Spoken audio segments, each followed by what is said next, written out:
Noon, ang militar ay nagde-develop ng isang bagong uri ng combat robot, at ang mga tao rin ay isa sa mga target na kaya nitong atakihin. Kalokohan, sigaw ni Sodowan ng may pagkainis. Ang intelligence circuit ng mga android ay dinisenyo batay sa 3 laws of robotics.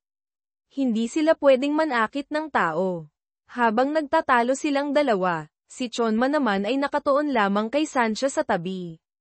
Mukhang interesado siya sa nilalang na ito na kamukhang kamukha ng tao ngunit tinatawag na robot. Siyempre, hindi nila kayang lampasan ang 3 laws na iyon. Ngunit para malusutan ang batas, pinalitan nila ang karaniwang intelligence circuit ng mga utak ng mga namatay na tao. Kaya ang proyektong iyon ay tinawag na Iron Gang, Hovethip, paliwanag ni Robert. Natigilan si Sodowan.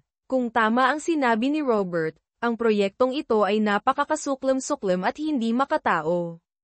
Talaga bang hindi katao? Biglang nagsalita si Chonma ng isang bagay na tila walang kaugnayan, at syempre, ito ay para kay Sancha. Gusto mong tanggalin ko ang ulo ko para makita mo ulit? Kung gusto mo, pwede ko ring tanggalin ang mga braso at binti ko, sagot ni Sancha. Hindi. Huwag na, bulong ni Chonma, iniisip. Ito ay talagang isang kakaibang mundo. Pagkatapos, bumalik siya sa pangunahing paksa, ang pagkain ng hotdog. Ngunit sa kasamaang palad, habang abala sa mainit na pagtatalo, naubos na nina Robert at Sodowan ang lahat. Patuloy pa rin silang nag-uusap tungkol sa Iron Gang. Makalipas ang ilang sandali, doon lamang nila napansin na hindi maganda ang itsura ni Chonma. Tumingin si Sodowan sa kanya. Pagkatapos ay sa lamesa. Nang mapagtanto niyang naubos na niya ang parte ni Chonma, inutusan niya si Sancha na mag-ihaw pa ng ilang hotdog. Ubus na, anunsyo ni Sancha. Kung gayon, wala tayong magagawa. Kailangan muna nating alamin ang sitwasyon ngayon. Mukhang napasok tayo sa isang hindi magandang sitwasyon, tumayo si Sodowan, akmang aalis nang marinig ang isang sigaw mula kay Chonma na yumanig sa buong spaceship.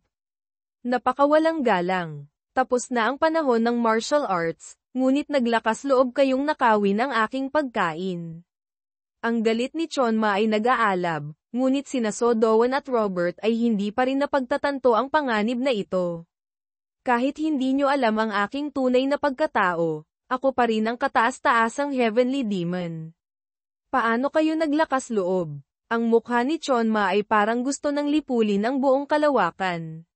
Ngunit dahil sa maraming iniisip, o marahil ay mas nakilala na nila siya, hindi na natakot si Sodowan. Tumalikod siya at pumunta sa ibang bahagi ng barko para asikasuhin muna ang kanyang mga gawain. Mabilis ding sumunod sina Robert at Sancha. Sa buong compartment, naiwan mag-isa si Chonma. Unti-unting humupa ang kanyang galit, napalitan ng pakiramdam ng kawalan. Kung gayon, makibagay na lang. Kahit na nagpakita siya ng kapangyarihan, walang natakot, kaya pinulot na lamang ni Chonma ang ilang mumo ng hotdog sa tray para kainin pansamantala hanggang sa susunod na pagkain.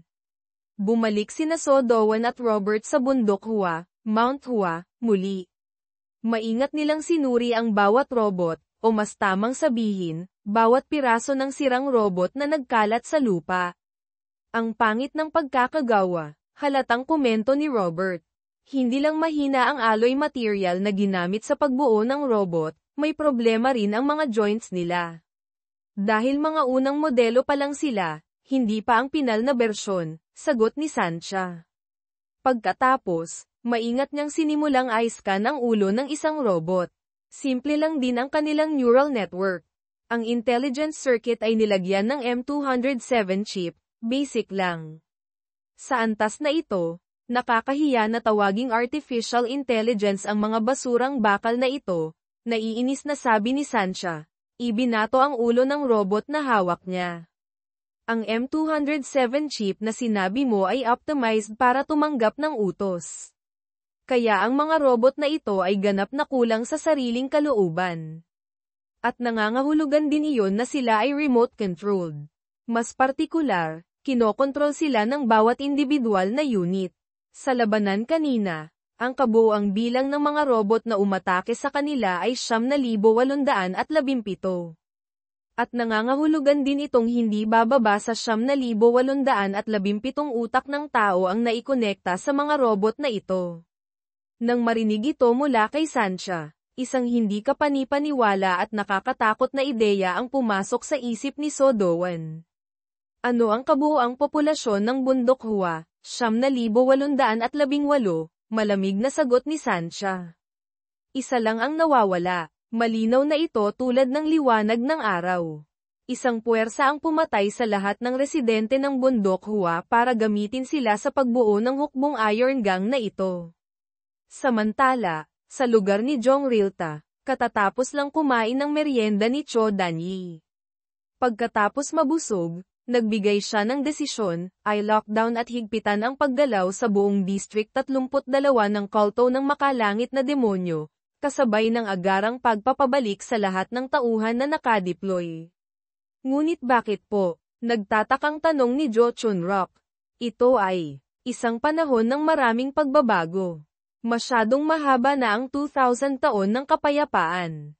Ang kredibilidad ng Martial Arts Alliance, na binuo sa pamamagitan ng pagsasanib ng mga malalaking sekta, ay matagal nang kumupas.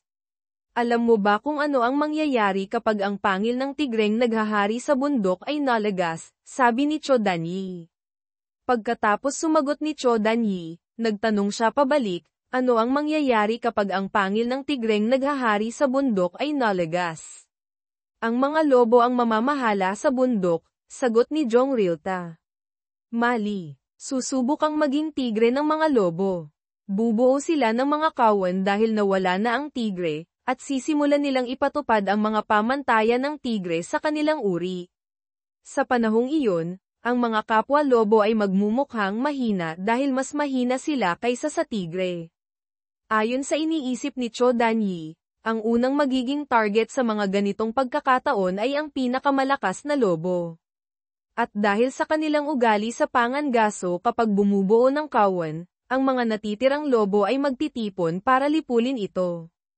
Sa kasalukuyang mundo ng martial arts, ang posisyon ng kulto ng makalangit na demonyo, Heavenly Demon Cult, ay ang pinakamalakas na lobo na iyon, ang pangkalahatang target ng lahat ng natitirang puwersa.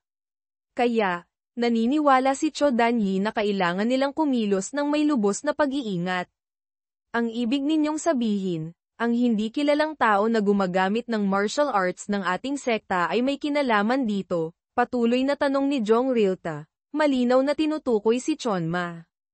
Hindi rin sigurado si Cho Danyi tungkol doon, ngunit para sa kanya, hindi iyon malaking problema. Nakatanggap ako ng agarang abiso bago ako pumunta rito na ang hindi kilalang taong iyon ay patungo sa bundok Hua, Mount Hua.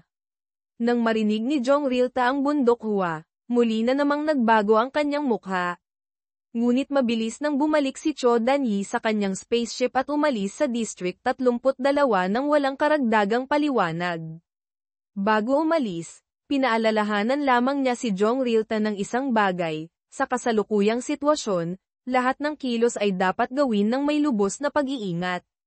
Sa ibang pangyayari, bumalik na ang grupo ni Sodowan sa palasyo ng Jaha Palace. Ang pinuno ng sektang bundok Hua, Jong Sok, ay tila walang ibang pagbabago, at si Jong Hoan ay laging nananatili sa tabi ng kanyang ama. Gaano pa katagal bago magtakip silim? Biglang tanong ni Sodowan. Sa planetang bundok Hua, ang araw at gabi ay nagpapalitan bawat 6 na oras. Ayon sa kalkulasyon ni Sancha, ang takip silim ay darating sa susunod na segundo. Kakatapos niya lang magsalita nang yamakap si Jong Hoan sa kanyang ama.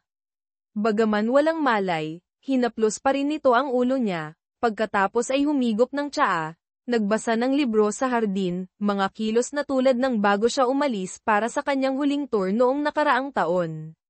Sa hindi malamang dahilan, inuulit-ulit ni Jong Sok ang mga kilos na ito araw-araw kapag takip silim, at ganoon din ang ibang tao, palagi nilang inuulit ang isang partikular na araw.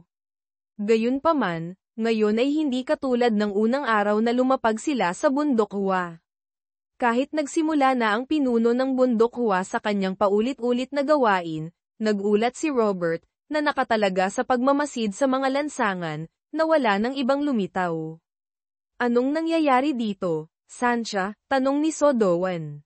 Kahit isang high-intelligence robot, hindi pa rin mahanap ni Sancha ang dahilan para ipaliwanag ito.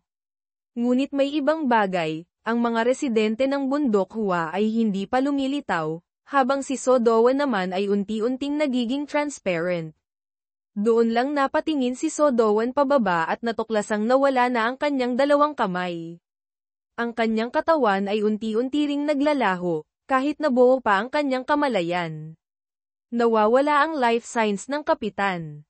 Kakatapos lang magsalita ni Sancha nang ganap nang naglaho ang anyo ni Sodowan. Si Kim Sang-bum, nakasalukuyang nag-iisip ng malalim sa kanyang spaceship, ay pinuntahan ng kanyang tauhan na parang hinahabol ng multo, nag-uulat na isang instant teleportation ang nadetect sa sentro ng planetang bundok Hua. At ang target ay walang iba kundi ang fire demon na si Sodowan na kanilang binabantayan. Ang destinasyon kung saan siya na-teleport ay ang pangalawang satellite ng planetang bundok Hua, ang planetang Genta, Planet Genta. Sa sandaling iyon, kalalapag lang ni Sodowan sa Genta na nasa estado ng matinding pagkapanik dahil hindi niya maramdaman ang kanyang katawan. Madilim din ang paligid, kaya inakala niyang patay na siya at naging multo. Sa pag-iisip nito, bigla siyang tumayo at sumigaw ng malakas. Ngunit sa sandaling ito, bigla niyang nakita ang kanyang dalawang kamay, pagkatapos ay unti-unting nabuo ang kanyang katawan. Naging mas maliwanag din ng kaunti ang paligid. At pagkatapos, nakita ni Sodowan na may taong nakaupo sa harap niya. Iyon si Count Menon kasama ang kanyang tauhan, isang robot na may anyong katulad ng mga Iron Gang robot na nakaharap nila. Hindi pa katagalan, sa panig ng tauhan ni Kim Sang-bum, napansin na rin niya at iniulat ang mga hindi maipaliwanag na punto na natagpuan niya sa teleportation na ito. Ang teleportation ay isinagawa ng walang pahintulot ng target. Sa madaling salita, si Sodowan ay sapilitang inilipat mula bundok Hua patungo sa satellite planet nito, ang Genta. Ang pinakamahalaga, ito ay ipinagbabawal ayon sa batas ng universo at isang napakaseryosong problema. Siguro dapat nating iulat ito sa nakatataas, Ginoong Division Commander, sabi ng tauhan.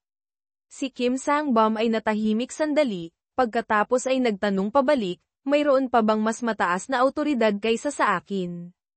Ang kanyang boses ay napakagaan, sa unang dinig ay hindi mahahalata ang anumang espesyal na emosyon, ngunit ang tauhan ay natakot ng husto, pinagpawisan ng malamig, agad na lumuhad, "O opo, kayo lamang po ang may pinakamataas na karapatang mag-utos." Ang sitwasyon sa kalawakan kamakailan ay napakagulo, at ang mga bagong pangyayari sa mga araw na ito ay labis ding nakakapagod sa isip ni Kim Sang-bum. Kaya wala siyang gana na pagtuunan pa ng pansin ang tauhang iyon. Pakiramdam lamang niya, kung ang nasa likod ng insidenteng ito ay naglakas loob na gamitin ang ipinagbabawal na teknolohiya ng universo kay Sodowan, nangangahulugan din itong sila ay pinoprotektahan ng isang puwersa na may mas malaking awtoridad. Kaya sa ngayon, hindi maaaring kumilos ng padalos-dalos, kundi kailangang obserbahan ng mabuti ang lahat, tingnan kung ang pakikialam sa mga nagtatago sa planetang Genta, Planet Genta, ay magdudulot ng benepisyo o pinsala sa Greenwood. Kasabay nito, nagising na si Elena at ikinwento sa ginang ng espada ng kanluraning kalangitan, Lady of the Western Heaven's Sword, ang tungkol sa pagkakaharap niya sa isang lalaki sa bundok Hua, Mount Hua. Ang paglitaw ng taong ito ay labis na ikinagulat ng ginang, dahil hindi lamang tinalo ng lalaking iyon si Elena, kundi inamin pa nitong siya ang kanyang ama. Bagaman napakaraming anak ng ginang, at bawat isa ay may magkakaibang ama, mukhang ang isang ito ay mas espesyal pa, dahil matapos banggitin ni Elena ang tungkol sa kanya, ang kilos ng ginang ay hindi na naging normal. Sa kabilang panig, si Robert ay labis na nababahala matapos mawala si Sodowan. Kahit hindi pa alam kung sino ang nasa likod nito, gusto niyang umalis agad para iligtas ang kanyang kapitan. Kabaligtaran ng kanyang pagkataranta, si Sancha ay abala sa pagsasaliksik sa penomenon na katatapos lang mangyari. Sa tabi ng dalawang natitirang miyembro ng Team SDIN, may isa pang tao na labis ding tensyonado, si Jong Hoan. Dahil pakiramdam niya, ang paraan kung paano kinuha si So Do-won ay may kaugnayan sa mga kaganapang nangyayari sa planetang ito. Mabilis na naimbestigahan ni Sancha na si So Do-won ay dinukot gamit ang sapilitang teleportasyon ng walang pahintulot ng na-teleport. Ang penomenong ito ay katulad ng nang sabay-sabay na naglaho ang mga residente ng bundok Hua. Sa kasong ito, malaki ang posibilidad na ito ay one-way teleportation, na ipinagbabawal ayon sa mga regulasyon ng universo, dagdag pa niya. Nang marinig ito, lalong nataranta si Robert, dahil hindi lamang ang kanyang kapitan ang nawawala, kundi pati na rin ang halos 10,000 residente mula sa kanyang bayan. Sigurado si Robert na ang lahat ng taga-bundok Hua ay dinakip at ikinulong sa kung saan. Karaniwan, takot siya kay Chonma, ngunit ngayon, sa sobrang pagkataranta, hindi niya namalayang hinawakan niya ang kwelyo nito at binuhat. Anong nangyayari sa kanya? Tanong ni Sancha. Tiningnan ni Chonma ang robot na babae na parang humihingi ng tulong. Siya ay may post-traumatic stress disorder, PTSD, mula sa militar, paliwanag ni Sancha. Ito ang nagpapaliwanag kung bakit laging nahihirapan si Robert na kontrolin ang kanyang galit kumpara sa iba, at tulad ngayon. Narinig ni Chonma ang sinabi ni Sancha ngunit hindi naintindihan ang syndrome na binanggit nito. Naiinis lamang siya na may humahawak sa kanyang kwelyo ng ganito. Bitawan mo ako, sabi niya. Walang silbi. Kapag nag-agitate na siya, walang makakapigil sa kanya, napabuntong hininga si Sancha. Bitaw, muling mariing sabi ni Chonma, isang salita lamang. Ngunit binitawan nga siya ni Robert, pagkatapos ay yumuko pa para humingi ng paumanhin. Walang ipinakitang reaksyon si Sancha, ngunit malinaw na nagulat din siya. Mukhang mula nang dumating si Chonma dito, maraming hindi pa nangyayari dati ang nagsimulang mangyari. Isinantabi muna ang bagay na iyon, nagsimula na sila sa kanilang pangunahing misyon ngayon, ang hanapin si So Do-won. Ayon kay Sancha, kung kinuha siya gamit ang sapilitang teleportasyon na iyon, ang destinasyon ay tiyak na limitado dahil ang teknolohiyang ginamit ay hindi sumusuporta sa malayuang paglipat. Kaya, ang pag-aakalang ang target ay na-teleport sa ibang malayong planeta ay hindi makatwiran. Dahil sa kaalamang ito, mabilis na pinakitid ni Sancha ang lokasyon ng paghahanap. Ito ay nasa isang lugar sa planetang bundok Hua, Planet Mount Hua, o isa sa dalawang kalapit na satellite nito. Dahil wala nang senyales ng buhay sa planetang bundok Hua ngayon, inalis na nila ang opsyon na iyon. Dalawang satellite na lamang ang natitira, Genta at Kikiries, na hindi kalayuan. Ang kapansin-pansin ay parehong may malinaw na biological reactions ang dalawang satellite na ito, ngunit dahil masyado silang magkalapit, mahirap matukoy ang eksaktong lokasyon. Nagmungkahi si Chonma ng isang ideya, siya ang bababa sa satellite Kikiries, habang sina Sancha at Robert naman ang maghahanap sa Genta. Si So Do-won naman noong mga sandaling iyon ay nahaharap sa isang napakahirap na sitwasyon. Kagigising lang, kaharap na niya ang isang hindi kilalang lalaki, Count Menen. Kahit hindi niya alam kung sino ito, sa unang tingin pa lang ay alam na niyang hindi ito mabuting tao. Sino ka? Tanong niya, ngunit binaliwala siya ng kaharap. Sa panig ni Count Menen, ang artificial intelligence sa tabi niya ay tinulungan siyang i-scan si So Do-won, sinusuri ang kanyang internal energy pati na rin ang kasalukuyang armas na dala niya. Ipinakita ng resulta ng pagsusuri na bukod sa isang external internal energy drive na may kapasidad na 1.4 GB, mayroon pa siyang isang super high security internal energy drive na may kapasidad na 3.3 GB na nakatagong naka-install sa kanyang katawan. Bukod dito, ang tanging armas na dala niya ay ang electronic sword na nakakabit sa kanyang baywang. Isang 3.3 GB internal energy drive, isa lamang ordinaryong bounty hunter mula sa liblib na lugar ngunit nagmamay-ari ng bagay na hindi naman kailangan, tinasa ni Count Menon ang kaharap habang relax na umiinom ng tsaa. Ang kilos niyang ito ay labis na ikinainis ni Sodowan. Tinanong kita kung sino ka. Bingi ka ba? Sa kabilang banda, si Cho Danhee, pagkaalis sa District 32, ay nagtungo sa kanyang guro para iulat ang tungkol sa nangyari sa Bundok Hua. Bukod dito, isinama rin niya ang tungkol sa pagkakaharap niya sa isang hindi inaasahang tao, Chonma, pati na rin ang kakaibang martial art na kayang baguhin maging ang 9-yin manual hand ng kulto ng makalangit na demonyo, Heavenly Demon Cult, at alam pa nito ang sikretong Azure Sword technique ng sekta at ginagamit ito ng napakahusay. Ang tinutukoy niya ay walang iba kundi si Chonma. At ang pinakamalaking problema ay, kahit alam niya ang mga bagay na iyon, tiyak na hindi siya miyembro ng sekta. Ang guro ni Cho Danhee, matapos marinig ang kwento, ay nag-isip ng matagal, pagkatapos ay dahan-daang nagsalita ng 3 salita, patayin mo siya. Opo, akala ni Cho Danhee ay nagkamali siya ng dinig. Nabulok na. Hanapin mo siya at kitilin ang buhay niya.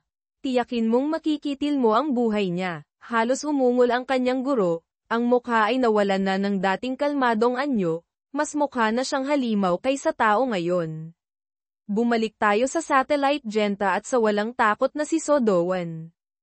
Kahit alam niyang mapanganib ang taong nasa harap niya, diretsahan pa rin niyang minumura ito sa mukha, hoy, bingi. Nagpakita si Count Menon ng anyong walang pakialam, inutusan lamang ang robot sa tabi niya, suriin ang target. Agad na naglaho ang robot na iyon, o mas tamang sabihin, kasing bilis ng kidlat na umalis sa pwesto at lumitaw sa likuran ni Sodowan. Bilang reaksyon, lumingon siya sa likod, gustong gumanti, ngunit ang bilis ng artificial intelligence na iyon ay mas mabilis pa ng maraming beses. Sa sandaling lumingon si Sodowan, umikot na ito muli sa kanyang likuran at marahas siyang sinakal. Tanggapin mo na, walang silbi ang paglaban, malamig na sabi ni Count Menon. Mula ngayon, magtatanong ako ng ilang bagay. Kung sisigat ka ng tama, bibigyan kita ng buhay na hindi na kailanman makakaranas pa ng pagdurusa. Paano naman matatanggap ni Sodowan ang ganitong pagpapasakop? Manahimik ka, sigaw niya. Habang lalo siyang nagpupumiglas, lalo siyang hinihigpitan ng robot. Ngunit pagkatapos, nakawala nga si Sodowan. Pagkatapos, binunot niya ang kanyang armas, walang tigil na umatake ng paikot, sabay na pag-atake at paglikha ng depensibong panangga. Gayunpaman, ilang segundo lamang napanatili ni Sodowan ang kalamangan. Pagkatapos, nagsimulang mangibabaw muli ang artificial intelligence. Walang silbi. Iyan ay isang bagay na naglalaman ng data ng lahat ng teknik sa mundo. Muling sabi ni Count Menon, tila ipinagmamalaki ang robot na ito. Determinado si Sodowan na hindi sumuko, ngunit totoo ngang nagsisimula na siyang mapagod, lalo na't nababasa ng kalaban ang lahat ng kanyang galaw. Sinubukan ni Sodowan na mag-ipon pa ng lakas, ngunit tila wala itong epekto. Nataman siya ng robot, ang ataking ito ay naglalaman ng sapat na lakas para tumilapon si Sodowan ng malayo at bumagsak mga 10 metro ang layo. Ngunit ang fire demon na ito ay may isang katangian, napakatibay. Kakalapag pa lang niya gamit ang mukha, nag-ipon na siya ng lakas para tumayo. Pagkatapos, nagpakita si Sodowan ng isang postura na hindi pa kailanman nakita ni Menon. Mabagal siyang naghanda, sapat na katagal para ang robot na iyon ay muling magpakita at maglaho sa kanyang likuran. Ngunit sa pagkakataong ito, lahat ay nasa loob ng plano ni Sodowan. Ang robot ni Menon ay humampas mula sa likod ng batok, tinatamaan si Sodowan, paitaas sa langit. Sa sandaling nagsimula siyang bumagsak, ginamit niya, Sodowan, ang lakas ng grabidad para ibato pababa ang espada sa kanyang kamay. Ngunit kasabay nito, sumugod din paitaas ang robot na iyon, gustong dagdagan pa ng isang atake si Sodowan. Sumablay ang espada sa target, Ngunit ito ay isang uri ng malambot na espada na maaaring yumuko ayon sa kagustuhan ng may-ari nito. Sa sandaling hindi pa dumadapo ang kamay ng robot kay So-dowan, pumulupot na ang espada sa braso nito na parang isang laso ng seda. Una, sa kanang braso ng robot, pagkatapos ay nagsimulang umakyat ang espada na parang ahas sa nakakagulat na bilis. Sa huli, bumalik ito sa orihinal nitong matigas na anyo, tumagos diretso sa ulo ng robot. Nabasag ang kopeta sa kamay ni Menon nang makita ang eksenang ito, dahil ang ginamit ni So-dowan ay ang Dark Heaven Blood Dragon Saber Technique of the Fourth Heaven Clan. Ang robot na kanyang ipinagmamalaki ay nahulog mula sa itaas, nadurog, at mabilis na naging isang tumpok ng walang silbing bakal. Lumapag din si So-dowan pagkatapos, bagaman nasugatan, sa pangkalahatan ay ayos pa rin siya. Tiningnan siya ni Menon nang may pagkalito. Sino ka ba talaga? Malamig na parang yelo ang kanyang boses.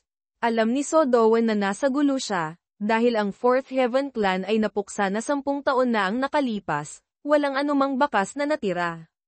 Ngunit ang isang batang tulad niya ay alam pala ito. Dahil alam niyang wala na siyang atrasan, isinugol na ni So-dowan ang lahat. Inactivate niya ang kanyang nakatagong internal energy drive, inilabas ang isang martial art na hindi pa niya kailanman ginamit dati, ang Black Tortoise Divine Art, na ang activation rate ay umabot na sa pinakamataas na antas. Mas lalo pang nagulat si Menon. Ang Black Tortoise Divine Art ay isang lihim na sining ng Fourth Heaven Clan, at higit pa, ipinapasa lamang ito sa pinuno ng angkan. Lalong naging interesado si Menon sa pagkatao ng batang babae sa harap niya. Ngunit si So-dowan ay walang balak na makipagkwentuhan sa kanya. Tulad ng inaasahan ni Menon, si So-dowan pagkatapos ay sumibad paitaas na parang isang palaso, inangkin ang kalangitan, at nagsimulang umatake mula sa lahat ng direksyon. Ang kanyang mga atake ay sumabog na parang mga paputok, pagkatapos ay bumagsak ng kasing bilis ng kidlat. Ang bagay na ito ay tinatawag na Scattering Heaven's Flower Rain. Tungkol naman kay Elena, sa mga sandaling iyon, kailangan niyang iulat ng detalyado sa kanyang ina ang tungkol sa pagkakaharap niya sa lalaking iyon, Menon. Noong mga panahong iyon, pumunta si Elena sa bundok Hua, Mount Hua, para tumanggap ng misyon, ngunit hindi malinaw kung bakit bigla siyang nawalan ng malay. Pagkagising niya, nasa harap na siya ng lalaking iyon. At ang taong ikinukwento ni Elena ay walang iba kundi si Count Menon. Paulit-ulit niyang idiniin na hindi niya alam kung bakit bigla siyang lumitaw sa harap ng lalaking ito.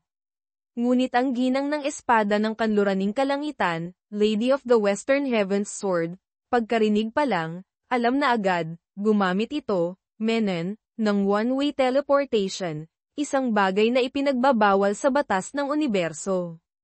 Walang dapat ipagtaka. Pinatawag lang kita para tuparin ang iyong kahilingan, iyon ang unang sinabi ni Menon kay Elena. Hindi pa man siya nakakasagot, nagpatuloy ito, hindi ba't gusto mong maging mas malakas? Hindi ba't gusto mong ilagay ang mundo sa ilalim ng iyong kontrol? Hindi mali ang sinabi ni Menon.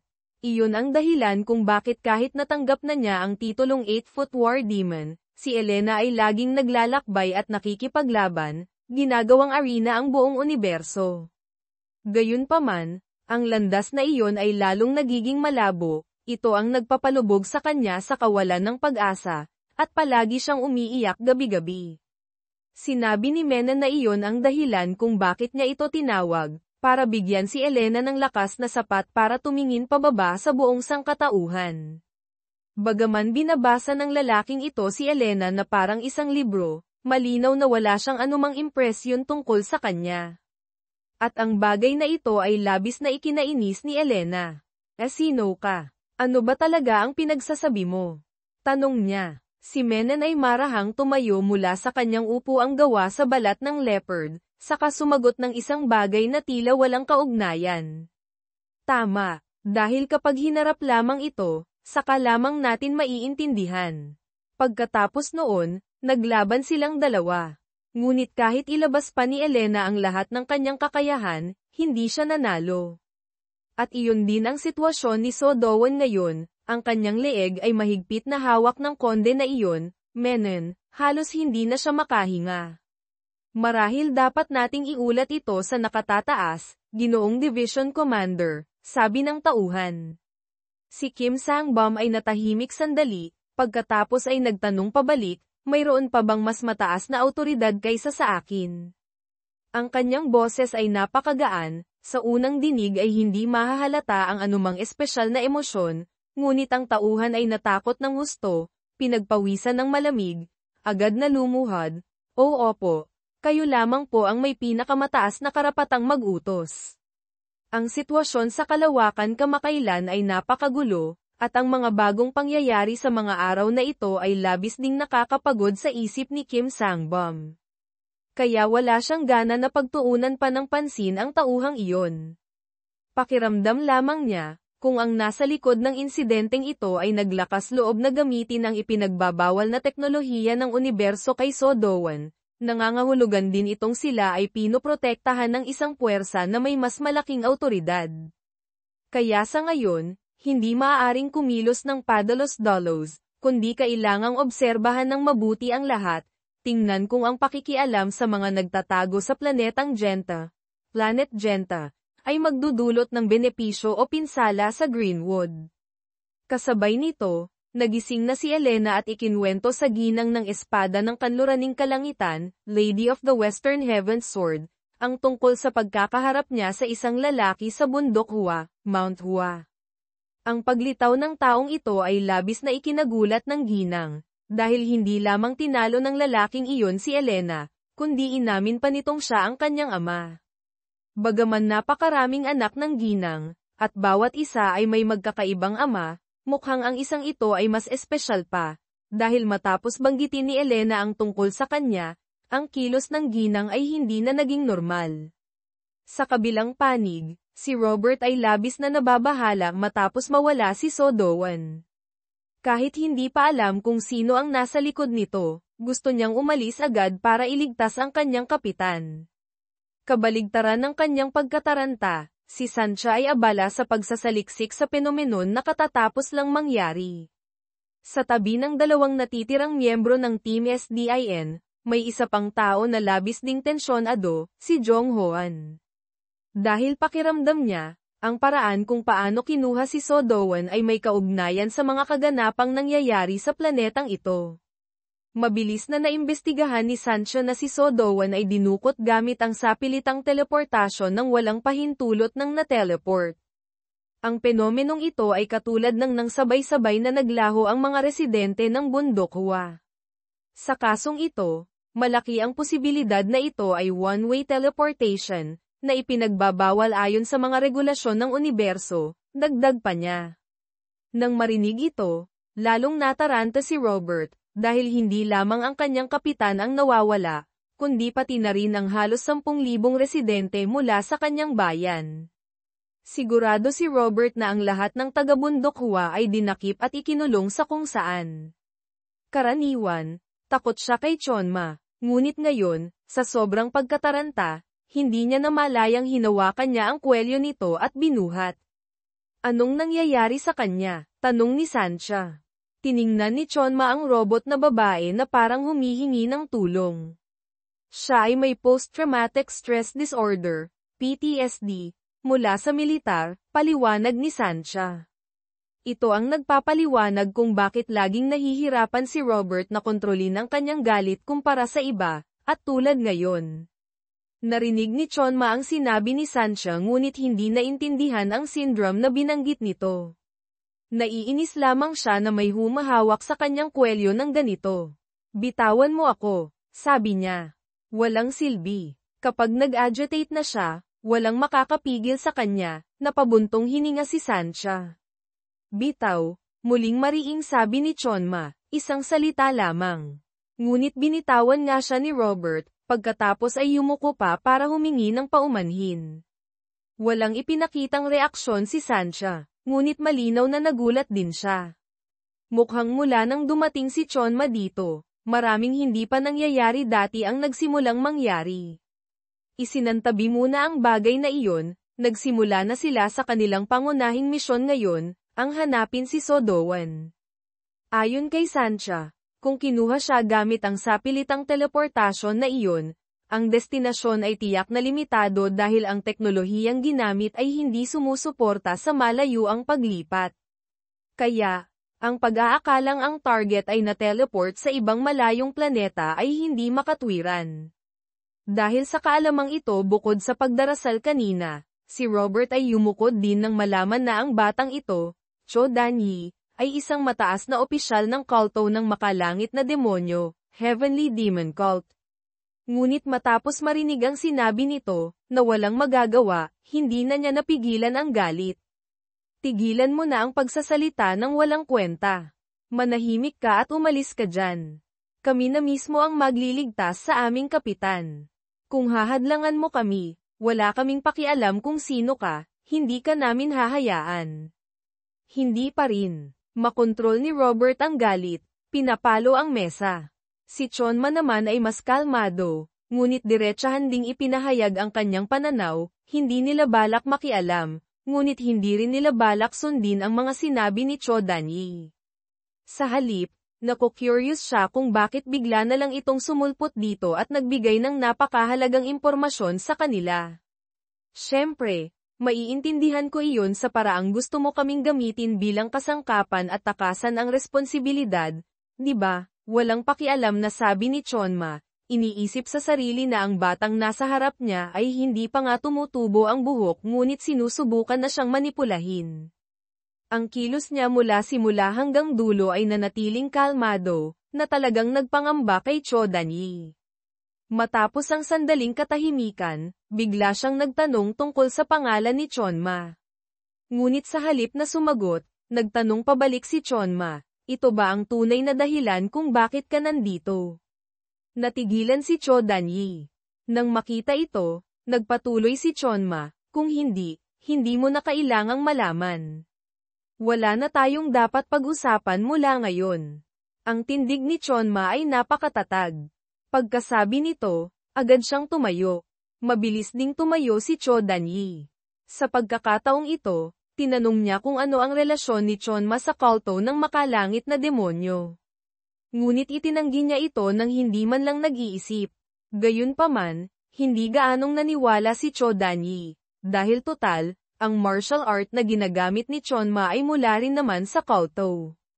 Ngunit anuman ang mangyari, wala nang interes si Chonma na makipag-usap pa kay Cho Dan-yi. Nang makitang wala nang patutunguhan ang usapan, bumalik na si Cho Dan-yi sa kanyang spaceship. Tahimik siyang pinanood ni Chonma papalayo, hindi maintindihan kung bakit bigla siyang nakaramdam ng ginhawa, dahil ang kulto ay mayroon pa ring mga henyong tulad nito, kahit na masyado pang bata. Matapos mapaalis ang tao ng kulto, mabilis na bumalik si Robert sa pangunahing problema ngayon, ang iligtas si Sodowan. Inanunsyo rin ni Sancha na nagbago na ang kanyang lokasyon. Sa halip na sa buwan Kikiries, Moon Kikiries, tulad ng naunang natukoy na lokasyon, ngayon ay nasa buwan Genta, Moon Genta, na siya. Ang kanilang kapitan, Sodowan, ngayon ay ganap ng napasuko ni Menen. Sa totoo lang, hindi naman talaga siya gustong sumuko, pinatulog lang siya ng lintik na ito. Pagkatapos, kinaladkad siya ni Menen papunta sa kanyang laboratorio. Bago pa niya may sampa si Sodowan sa lamesa ng eksperimento, nagising na ito. Anong balak mong gawin? Si Sodowan, bagaman ubos na ang lakas at nakahandusay sa lupa, ang mga mata ay parang kayang manumpa. Hindi ako makapaniwalang nagising ka ng ganito kaaga. Mukhang may espesyal na bagay na may kinalaman sa iyong marangal na dugo, di ba? Ginang ng pamilyang Tang ng ika-4 na langit, 4th Heaven Tang Clan Lady, Sodowan, may halong pang-iinis na sabi ni Menen, binabalewala ang pagbubunyag niya sa kanyang pagkatao. Nasaan tayo? Anong gagawin mo sa akin, ha?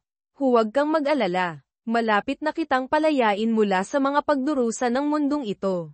Susuriin ko ang utak mo, maging ang pinakamadidilim na bahagi mula sa nakaraan. Hindi itinago ni Menen ang balak niyang gawing bakal na tanod, si Sodowan, burahin ang kanyang pag-iisip, gawin siyang isang simple at kapaki-pakinabang na makina para sa kanya, na susunod lamang sa kanyang mga utos. Siyempre, hindi ito tinanggap ni Sodowan. Ngunit ang kanyang mga braso at binti ay walang lakas, kaya wala siyang magawa para lumaban.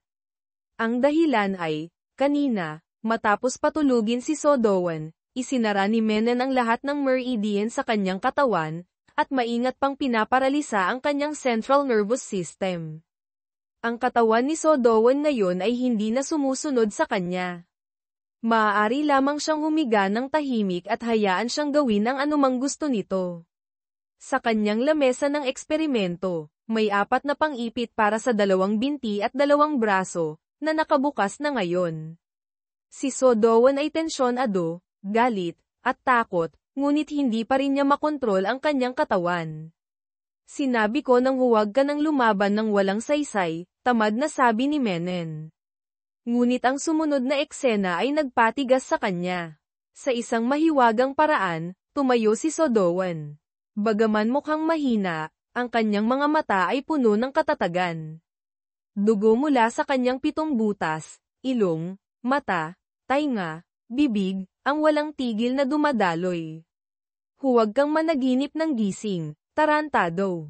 Maaari mong patayin ang mga tao ng pamilyang Tang clan, ngunit huwag mong isiping mapapasuko mo sila. Habang sinasabi ang mga salitang ito, ang 5 daliri ni Sodowan ay malamig na tumusok diretso sa dibdib ni Menon. Hindi iyon simpleng pisikal na atake lamang, kundi may lason. Ang lason na damaloy mula sa mga daliri ni Sodowan ay tinatawag na blood-piercing heart poison. Ang mga miyembro ng Tang clan, Thunggya, ay tinataniman ng nakamamatay na lason na ito sa kanilang puso bilang isang regalo, at maaari nila itong gamitin bago sila mamatay.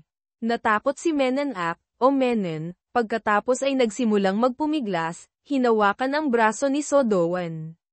Ngunit sa pagkakataong ito, siya, Sodowan, naman ang nagsabi ng 3 salita, walang silbi. Ang kanyang puso ay nasusunog na. Mula roon, mas lalong lumakas ang pagbuga ng internal energy, at ang bisa ng blood-piercing heart poison ay lalong tumindi hanggang sa kayanan nitong tunawin ang lahat, maging ang metal. Hoy, pangit na halimaw, sama tayong bumaba sa impyerno. Ngumiti ng kakaiba si Sodowan. Ngunit sakto sa sandaling iyon, isang Iron Gang robot, Hovethip, ang lumitaw mula kung saan at tinaga paalang ang kanyang braso. Natigilan si Sodowan, agad na bumulwak ang dugo na parang bukal. Kasabay nito, tumunog ang alarma sa base ni Menon, hudyat na may mga nanghihimasok. Ang mga nanghihimasok na ito ay walang iba kundi sina Robert at Chonma, Lucin, Lim MC Gen. Naghihintay sa kanila ang isang hukbo ng Iron Gang robot na puno ng nakamamatay na intensyon at nakakagulat sa dami. Ang bilang ng Iron Gang sa pagkakataong ito ay mas marami pa kaysa sa hukbo kanina. Ngunit si Robert ay puno pa rin ng kumpiyansa dahil sa kanyang suit. Sinabi niyang siya ang bahala sa pagharang sa mga robot na ito, habang ang misyon ni Chonma ay sunduin ang kanilang kapitan, Sodowan. Dahil noong nakaraan, si Robert mismo ang nag-ubos ng hukbong may halos 10,000 robot, kaya medyo nagtitiwala si Chonma sa kanya. Pagkarinig sa pagtatalaga ng misyon ni Robert, tumalon si Chonma, lumipad diretso paitaas, pagkatapos ay bumagsak diretso sa sentro ng base ni Menon. Ang pagbagsak na ito ay lumikha ng nakakabinging pagsabog. Mabilis na nabalot ang eksena sa usok at apoy. Napatulala si Robert sa pagkagulat. Bagaman mayabang niyang sinabing siya na ang bahala rito, inakala niyang mananatili si Chonma para tulungan siyang linisin ng kaunti ang hukbo ng robot. Hindi niya inaasahang pagkasabi pa lang niya, lumipad na agad ito. Naiwan mag-isa si Robert na kaharap ang napakaraming hukbo. Sinimulan niyang gamitin ng husto ang kakayahan mula sa kanyang suit. Bagaman isa lamang itong lumang combat weapon, dahil sa regular na maintenance, nagagamit pa rin ito ang buong kakayahan. Walang tigil na nagpaputok si Robert ng mga missile at bala sa hukbo ng robot. Habang sa pangunahing base, Si Menanak ay maingat ding nagmamasid at nagsusuri sa labanang ito, o mas tamang sabihin, salamat sa artificial intelligence sa tabi niya na nagsusuri. Mabilis nitong natukoy na ang mga kakayahang taglay ni Robert ay pawang mga teknolohiyang para lamang sa Special Forces. Gayunpaman, lahat ay mga lumang modelo at hindi na ginagamit ngayon. Kung gayon, hindi siya aktibong sundalo. Mukhang nag-alala ako ng sobra, walang ganang sabi ni Menen. Lipulin siya. Pati na rin ang isa pa, Chonma.